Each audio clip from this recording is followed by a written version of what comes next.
السلام عليكم ورحمة الله وبركاته.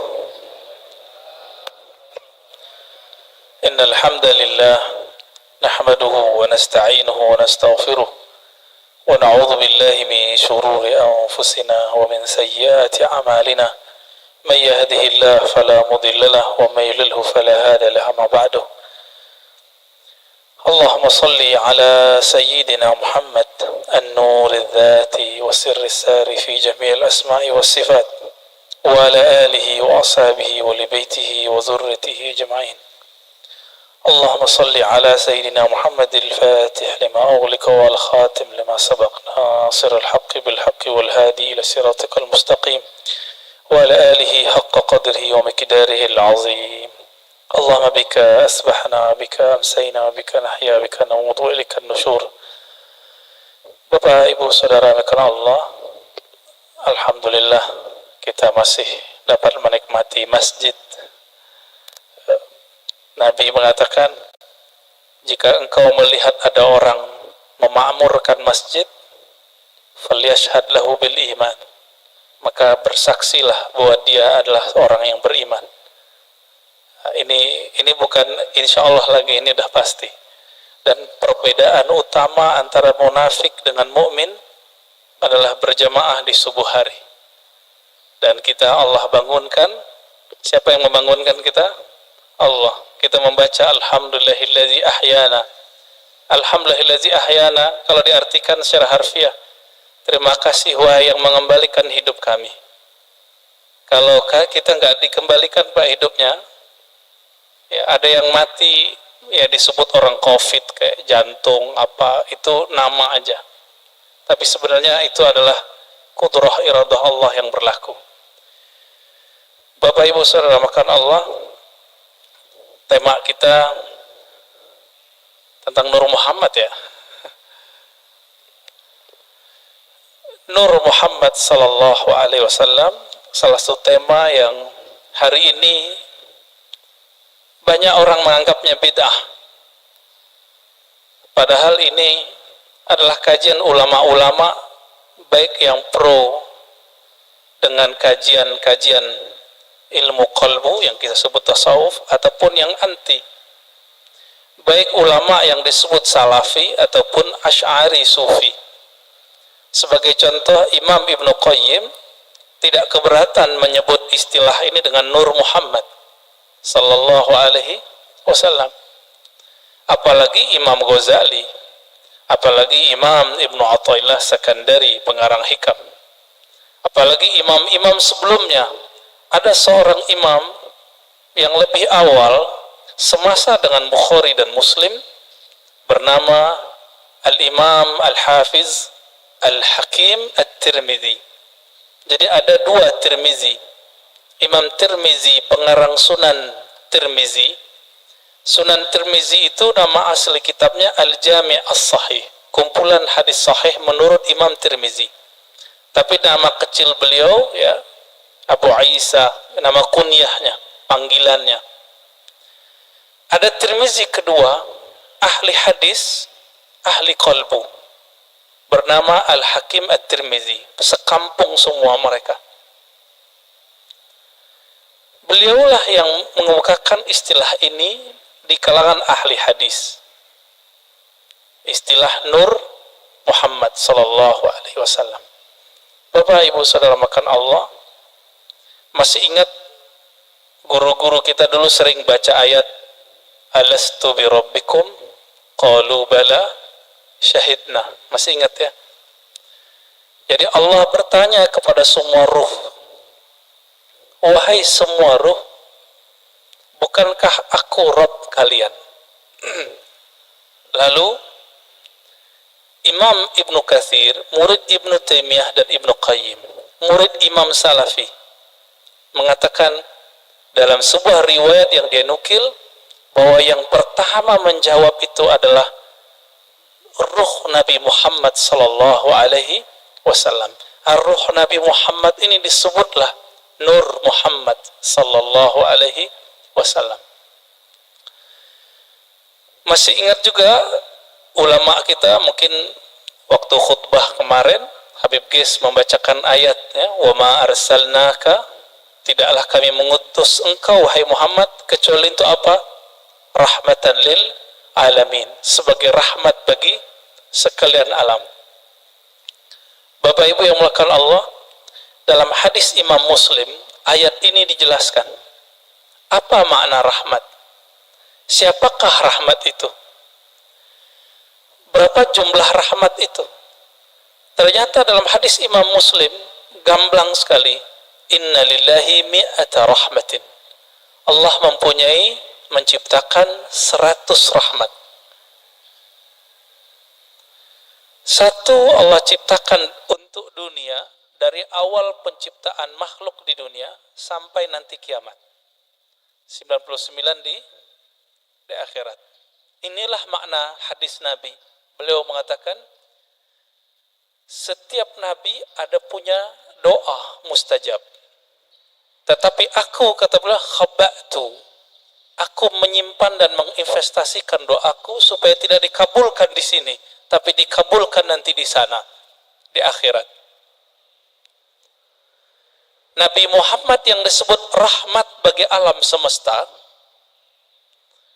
ternyata pancarannya bisa 100. Tadi hadisnya berapa? Sesungguhnya Allah menciptakan rahmat 100 macam rahmat.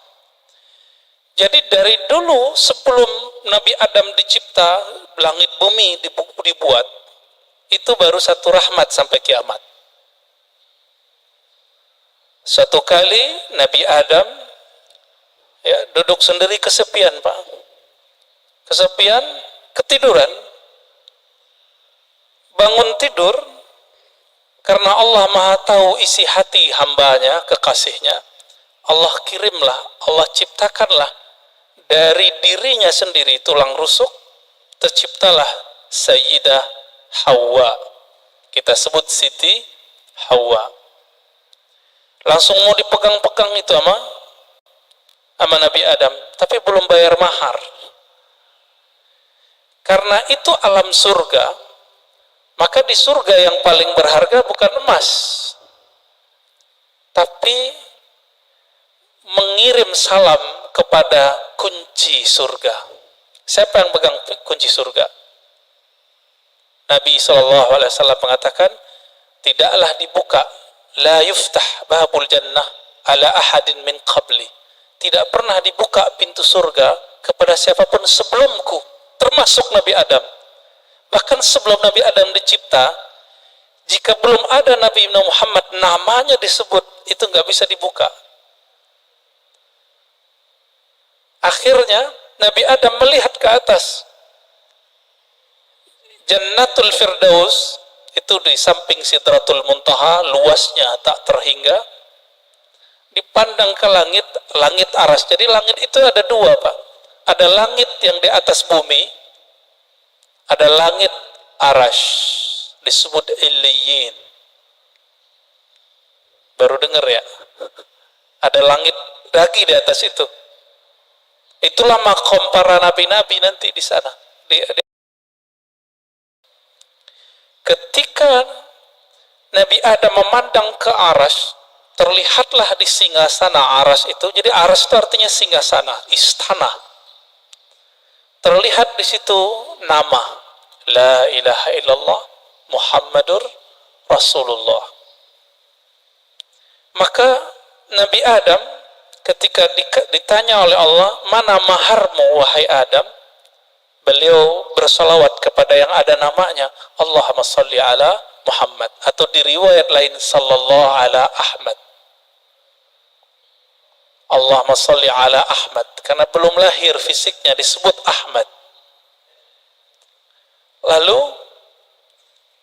dikatakan dalam riwayat Imam Tirmizi, Imam Al-Hakim Imam Al-Hakim An-Naisaburi dalam kitabnya Al-Musadrak, dan menurut beliau hadis ini sahih. Apa kata beliau? Allah bertanya kepada Nabi Adam, sedangkan Allah tanpa nanya sebenarnya sudah tahu. Ini hanya dialog antara hamba dengan Allah Subhanahu wa ta'ala. Apa kata Allah? Hei Adam, kenapa kamu bisa bersalawat kepada Muhammad? kamu tahu dari mana Muhammad? Jawaban Nabi Adam, ya Rabb, ketika aku memandang ke langit arasmu, aku memandang di situ ada nama Muhammad setelah namamu. Maka aku pastikan, aku yakini, pasti itu orang lebih mulia dariku. Lalu aku bersolawat kepadanya. Jadi lebih tua Nabi Adam atau Nabi Muhammad? Kira-kira lebih tua mana, Pak? Secara biologis tua Nabi Adam, tapi secara nur lebih tua Nabi Muhammad SAW. Lalu Allah mengatakan, laula Muhammad ma khalaqtuka ya Adam. Kalau bukan karena Muhammad itu, wahai Adam, aku tidak pernah ciptakan engkau. Nah, inilah makna karena Nabi Muhammad, Nabi Adam dapat rahmat.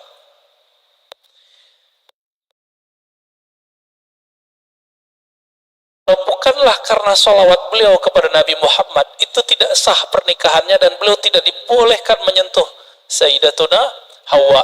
Tidak ada kita hari ini. Jadi faham kenapa kita harus salawat, Bapak Ibu? Kalau kita faham ini, nggak mungkin salawat dikit. Pasti salawatnya banyak. Berapa Pak salawatnya tiap hari, Pak? 5 kali tak gitu ya? 5 waktu. Nah itu mah pelit. Pelit itu. Orang-orang yang nanti paling gampang mengakses rahmatnya Nabi Muhammad SAW, itu orang yang paling banyak berselawat kepada Nabi SAW. Ya. Jadi Nabi mengatakan, orang yang paling dekat kepadaku, aksarukum salatan alayya, yang paling banyak menyampaikan salam dan salawat kepadaku. Itu sebabnya ulama kita, guru-guru kita yang saleh, wali-wali Allah mulia, itu kalau salat tiap hari ada yang 313 minimal. Sallallahu ala Muhammad, sallallahu ala Muhammad. Ada yang 500, ada yang 700, ada yang 1000. Itu bukan pembatasan. Ini mereka mendisiplinkan dirinya sendiri, minimal aku zikir sekian. Ada yang berzikir 10.000, membaca salawat setiap hari. Ada yang setiap nafas naik turunnya adalah salawat kepada Nabi sallallahu alaihi wasallam. Pantas nggak? Justru lebih pantas, lebih banyak dari itu. Kenapa? Darah ini mengalir, itu karena ada salawat kepada Nabi Muhammad sallallahu alaihi wasallam. Bahkan, kita mundur lagi. Satu kali Nabi sallallahu alaihi wasallam menyebutkan dalam hadis Imam Al-Hakim At-Tirmizi, ketika orang menganggap Adamlah orang pertama, maka Nabi tegur orang-orang itu dengan hadis yang diringkas oleh Imam Al-Hakim At-Tirmizi dan Imam Al-Hakim, kemudian juga Imam Abu Nuaim dan lain-lain ya.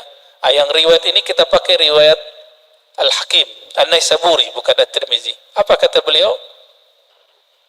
Nabi SAW bersabda, kuntu nabiyyan wa Adam baina ma'in wa tin.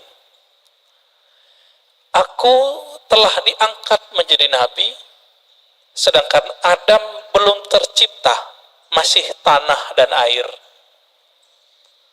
Bisa kebayang Pak? Berarti Nabi Muhammad SAW sudah jadi nabi, alam semesta belum dicipta. Beliaulah alam pertama yang dicipta. Oleh karena itu, dalam kalam-kalam ilhami yang didapat oleh ulama-ulama kita, ada dialog Allah Subhanahu wa taala dengan dirinya. Beberapa ulama mengatakan ini hadis. Saya teliti, ini bukan hadis yang bersambung. Ini hanya kalam-kalam ilhami. Apa kata Allah Ta'ala? Kuntu kanzan makhfiyan. Aku adalah perbendaharaan yang tersembunyi. Yang disebut dalam hadis Bukhari, Kana Allah wala syai'a ma'ah. Allah ada, tiada satu pun bersamanya. Rahasia. Sangat rahasia. Lalu Allah mengatakan, Fa'ahbabtu an u'arafa. Lalu aku ingin dikenal. Aku cinta dikenal. Jadi yang boleh narsis itu cuma Allah. Yang boleh suka popularitas itu cuma Allah. Karena Allah punya rahasia disebut kanzan makhfiyan. Aku ingin dikenal, fa khalaqtul khalqa, aku ciptakanlah makhluk. Siapa makhluk pertama? Allah ciptakanlah apa yang kita sebut dengan tiupan pertamanya. Allah meniup. Ini jangan salah faham. Ini contoh ayatnya. Fanafakhtu fihi min ruhi. Aku tiupkan dari rohku.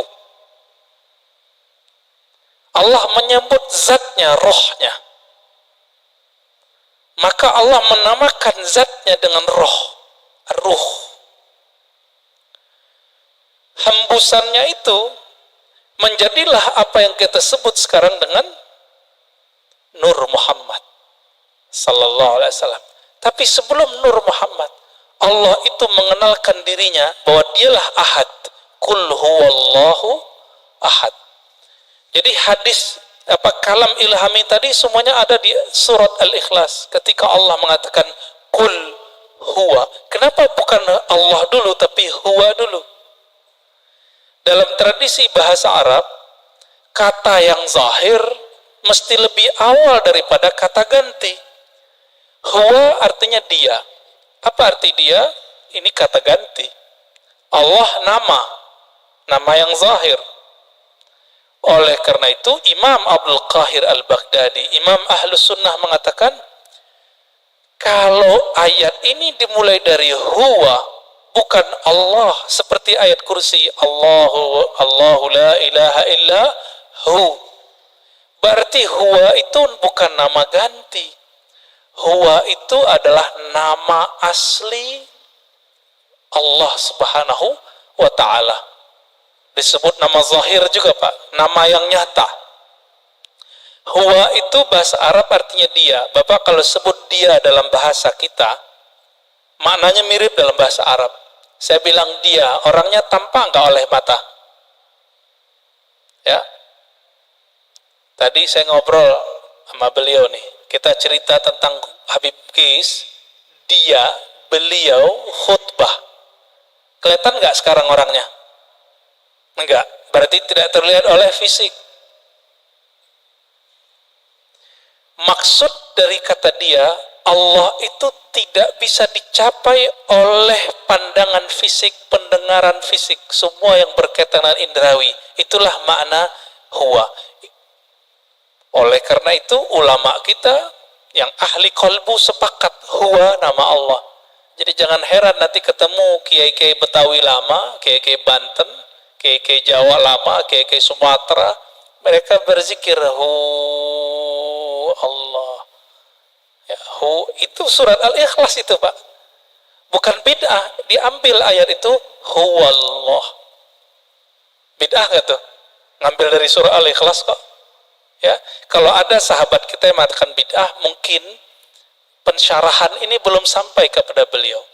Kitab-kitab mengenai ini banyak.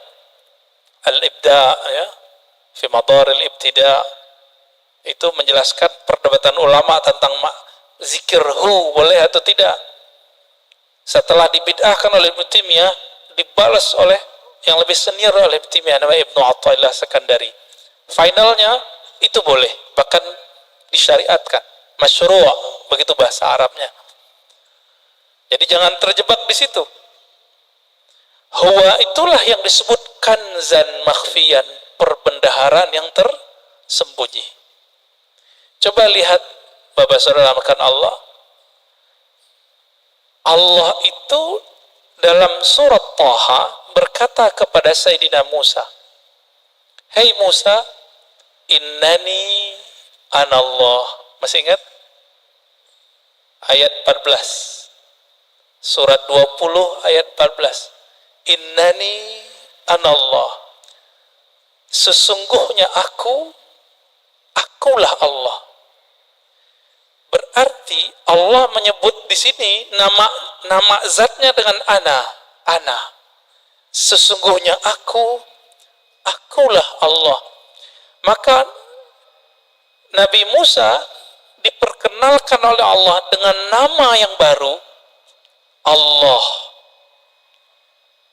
Itu sebabnya orang-orang Yahudi memanggil Allah itu dengan panggilan El. Allah itu bahasa Arab, Pak. Dalam bahasa Ibrani, El. Siapa yang menjelaskan ini? Ada tokoh orientalis dari Australia, tetangga kita. Namanya Arthur Jeffrey. Bisa 19 bahasa, Pak. Tapi sampai mati dia nggak percaya Quran dari Allah. Meneliti Quran. Meneliti hadis. Tapi nggak percaya bahwa Al-Quran dari Allah. Emang hidayah itu nggak masuk ke akal. Hidayah itu masuk ke kolbu. Jadi kalau Bapak ngaji, diakal-akali, itu dalam pikirannya nolak terus tuh apa yang saya katakan dari awal sampai sekarang. Maka kalau ngaji, jadikan akal itu tunduk kepada kolbu. Kolbu itu mainnya dengan rasa. Rasa yang dipakai oleh kolbu berbeda dengan rasionalitas yang dipakai oleh akal. Banyak ya. Teman kita nggak pernah merasakan khusyuk, dia bilang mustahil khusyuk. Dia nggak pernah coba, dia bilang nggak ada. Ya, sama kayak orang nggak menikah, nggak tahu nikmatnya malam pertama, dia bilang nggak ada tuh nikmatnya nikah. Mirip-mirip begitulah kira-kira. Bapak Ibu Saudara makan Allah. Jadi ketika disebut huwa Allah, huwa itu adalah perbendaharaan yang tersembunyi. Lalu Allah mengenalkan dirinya menjadi Allah. Nah, proses dari huwa ke Allah ini panjang.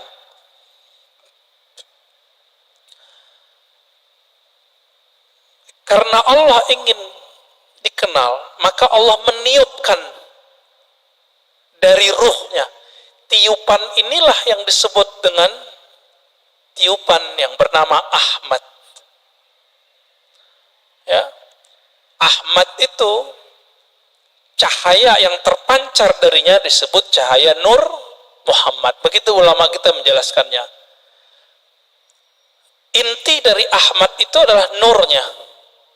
Maka sebagaimana disebutkan dalam hadis Imam Bukhari, innallaha yanzuru ila qulubikum. Allah memandang ke sentral jiwamu. Apa sentral jiwamu? Yaitu qalbu. Qalbunya Ahmad adalah Nur Muhammad. Maka Allah pandanglah nur itu. Pernah nggak Bapak Ibu saudara makan Allah, waktu dulu kita sekolah, kita dipelototin oleh guru kita? Keringetan nggak? Keringetan ya? Atau kita baru jatuh cinta dengan seseorang, terus kita dipelototin nama dia. Beradu mata, keringet dingin, Pak. Yang pernah jatuh cinta. Ya, mau jatuh cinta lagi nggak, Pak? Ya, jatuh cinta itu enak tapi capek. Ya, capek di jantung itu. Deg-degan terus, ya. Tapi enak, Pak ya. Kayaknya mau coba lagi nih. Berkeringat. Maka di saat Allah Subhanahu wa taala, sang pemilik ruh, sang peniup, memandang kepada hasil tiupannya yang bernama nur itu, berkeringatlah nur itu, meneteslah dari nur itu yang disebut 124.000 tetesan. Itulah rahasianya, filosofinya, hikmahnya, kenapa jumlah para nabi dan rasul 124.000. Hadis Imam Al-Hakim juga itu. Kok bisa 124.000? Ya ini dalilnya. Dalil rohaninya, dalil zauq qalbiyahnya. Yang Allah pandang apa? Nur Muhammad sallallahu alaihi wasallam. Yang itu yang Nabi Muhammad sallallahu alaihi wasallam mengatakan, kuntu nabiyan, aku sudah diangkat jadi nabi. Sudah dipandang oleh Allah. Itulah kenabian beliau. Inilah yang dikatakan beliau, aku sudah jadi nabi sebelum Nabi Adam. Inilah kata-kata dari Allah SWT, tidaklah aku utus engkau Muhammad kecuali rahmat untuk sekalian alam. Alam pertama itulah bernama alam, ya, tetesan itu, alam nur itu. Dan kabar gembiranya Bapak Ibu yang melakukan Allah, saudara, semoga kita termasuk bagian ini ya. 124.000 itu kan semua semua nabi dan rasul. Karena Nabi Muhammad mengatakan la nabiyya ba'di, tiada nabi lagi setelahku. 124.000 itu masih ada enggak? Masih. Tapi pangkatnya sekarang bukan seorang nabi. Pangkatnya adalah seorang wali. Ala inna awliya Allah la khaufun alaihim wa la hum yahzanun. Tapi kalbunya itu warisan dari kalbunya para nabi. Inilah makna hadis al ulama warasatul anbiya. Ulama itu mewarisi nabi. Saya mau tanya Pak, kalau saya sebut kepada anak saya, kamu pewarisku, dia berarti keluarga saya enggak? Dia lahir dari tulang sumsum saya yang dititipkan Allah ke rahim pasangan kita. Lahirlah anak itu secara biologis, dia berhak menerima waris biologis, waris fisik. Begitu juga siapa yang kecipratan nur ini, dia disebut pewaris para nabi. Dialah sebenarnya keluarga nabi. Inilah makna hadis Nabi. Ketika ditanya, bagaimanakah cara salawat kepada engkau, hai Muhammad, hai Rasulullah? Apa jawaban Nabi? Qulu Allahumma salli ala Muhammad wa ala ali Muhammad. Katakanlah, hai sahabatku, ya Allah sampaikan salam, rindu, sayang, cinta kepada Nabi Muhammad dan keluarga Muhammad. Jadi siapa keluarga Muhammad? Terbagi dua. Ada keluarga nasab, ada keluarga sanad. Siapa keluarga Muhammad sallallahu alaihi wasallam? Dua. Ini kan enggak Habib semua nih. Habib paling Habib guys doang ya. Ya. Habib fulan, ya. Mereka dapat kemuliaan menjadi Habib. Bapak menyesal enggak? Protes enggak kepada Allah? Kok enggak terlahir sebagai Habib? Protes enggak, Pak? Enggak boleh protes kita. Ya. Kenapa dia terlahir sebagai Habib, kenapa kita tidak? Itu ada rahasianya di alam tadi. Kenapa hari ini ada orang beriman, ada yang tidak? Itu rahasianya di sana semua. Kenapa orang sekarang ada yang jadi ulama, ada yang menjadi ubaru? Ya, Bapak ini ubaru apa ulama? Ubaru ya, ubannya baru tumbuh maksudnya. Kenapa? Itu rahasianya di sana semua. Di sana semua, Pak. Ketika Allah memandang kepada Ahmad Nur Muhammad ini, yang dipandangkan nurnya. Nur ini kalau menetes ke dalam kalbu kita, makanya orang-orang ini akan rindu kepada Nabi Muhammad sallallahu alaihi wasallam. Akan rindu kepada yang meniupkan roh Nabi Muhammad sallallahu alaihi wasallam. Kerinduan ini yang tak terhingga, ya, nggak ada habis-habisnya itu. Inilah makna dari surat Zariyat, wa ma khalaqtul jinna wal insa illa liya'budun. Biasa orang terjemahkan nggak ada efeknya, Pak. Apa terjemahan biasa? Tiadalah aku ciptakan jin dan manusia kecuali untuk menyembahku. Wah, itu mah biasa terjemahannya. Kita terusin. Menyembah itu artinya menjadikan diri kita budaknya. Menjadikan diri kita manut kepadanya. Bapak, maukah mengikuti seseorang yang kita nggak kenal dia? Mau nggak? Mau nggak? Nggak mau. Kenapa kita nggak mau? Ya, gue nggak kenal, ngapain ikut kan gitu. Yang saya ikuti, yang saya kenal bahwa dia mempunyai wibawa kepemimpinan, wibawa apa tertentu lah. Kalau nggak kenal, untuk apa?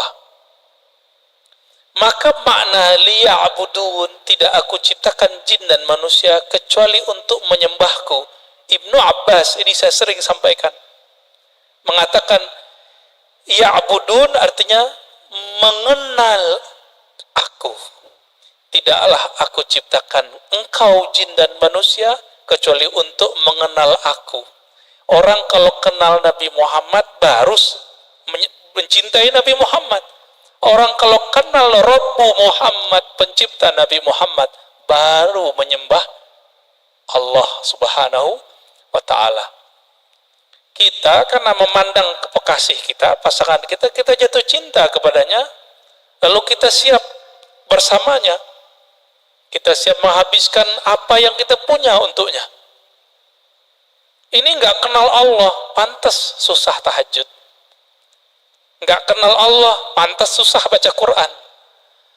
Nggak kenal yang nurunin Quran, gimana menikmati surat cinta dari Allah? Setiap Allah mengatakan, ya ayyuhallazina amanu, itu panggilan cinta, Pak. Hei orang-orang yang percaya kepadaku. Itu panggilan cinta itu. Ini tanya nih bapak-bapak yang dulu belum ketemu handphone, jatuh cinta dulu, kirim surat sama kekasih. Gimana, Pak? Surat, baca suratnya gemetar nggak? Gemetar. Ibu-ibu tanya di belakang, dapat surat cinta pertama bisa nangis loh. Disimpan rapi-rapi di lemari. Kalau supaya nggak ketahuan sama orang tua, disimpan ya di bagian tertentu. Nggak bisa juga, kata Ustadz kita, disimpan di hati, Ustadz. Ya, begitu. Kalau kita bisa menghargai surat cinta dari kekasih fisik, kekasih biologis, sedemikian rupa, kenapa tidak bisa menghargai surat cinta ini melebihi itu? Ini kan aneh. Berarti nggak kenal kepada yang mengirim surat cinta.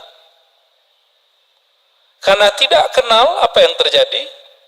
Kita meremehkan surat itu. Bapak Ibu Saudara makan Allah, ini baru sekelumit kita cerita tentang Nur Muhammad sallallahu alaihi wasallam. Nah, Bapak itu dapat tuh pancarannya, makanya bisa sholat subuh di sini, mau bangun, dapat kepercik, Pak. Coba kepercik bagian keberapa saya nggak tahu.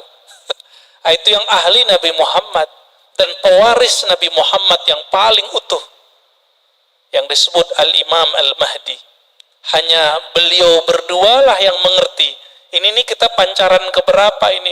Kalau emang ada. Kalau enggak, zombie, Pak. Zombie. Bapak tahu zombie? Nah, ini yang disebut khawarij di zaman Rasulullah. Dia sholat sama kita, tapi ganasnya bukan main. Ya.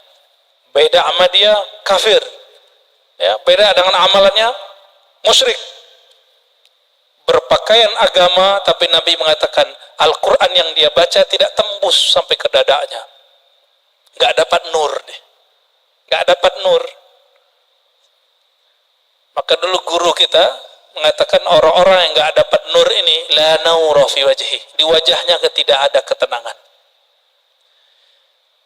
Maka inilah, ini penutup untuk pengantar dari Nur Muhammad sallallahu alaihi wasallam.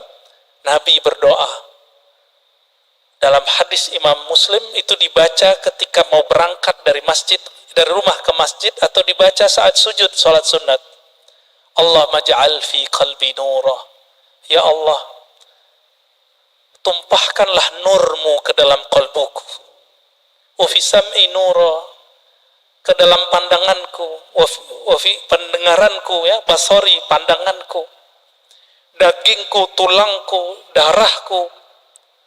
Di depanku, di belakangku, kanan kiriku, atasku, dan bawahku. Artinya kelilinglah kami dengan nur. Amalkan itu, Pak, nggak usah pakai bahasa Arab. Kalau hafal bahasa Arab, alhamdulillah. Ketika berangkat dari rumah ke masjid, mau pakai motor, mau jalan kaki, lebih afdol kalau masih di komplek ini jalan kaki. Karena setiap langkah itu bumi ngomong. Cuma Bapak kan nggak dengar. Kalau Bapak dengar nggak jadi berangkat ke masjid, dikira hantu. Apa kata si bumi? Si tanah ini mengatakan ke tanah di sampingnya, saksikan wahai tanah di sampingku, aku sedang diinjak oleh orang punya nur. Dan ini dikatakan dalam banyak hadis Nabi Sallallahu Alaihi Wasallam. Aku diinjak oleh orang yang berzikir kepada Allah, yang ingin berangkat ke masjid-masjid Allah Subhanahu Wa Taala. Beruntunglah rumah yang dijadikan masjid Allah. Beruntunglah tanah-tanah yang diinjak oleh orang-orang yang menjadi hamba Allah. Mari kenal Allah, karena itulah inti pewaris dari Nur Muhammad sallallahu alaihi wasallam.